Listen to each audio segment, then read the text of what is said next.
न्याय म्हणजे काय? डॉक्टर अमर्त्य सेन यांनी लिहिलेल्या द आयडिया ऑफ जस्टिस या पुस्तकात म्हटलं, 3 मुले असतात आणि एक असते बासरी. एक असते बॉबी, दुसरी मुलगी असते एना आणि एक तिसरा मुलगा असतो कार्ल. बॉबी म्हणतो, माझ्याकडे बासरी वाजवण्याचे कौशल्य आहे. एना म्हणते, मी गरीब आहे, माझ्याकडे एकही खेळणी नाही.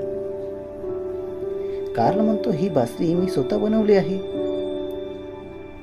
आता ती बासरी कोणाला मिळायला हवी?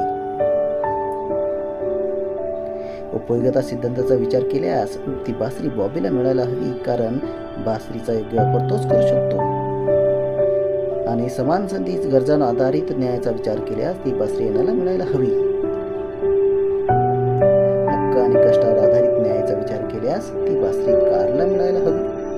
डॉक्टर अमर्त्य सेन म्हणतात, न्याय म्हणजे परिपूर्ण निर्णय नव्हे तर स्पष्ट अन्याय दूर करणे होय. कमेंटमध्ये सांगा, ती बासरी कोणाला मिळायला हवी.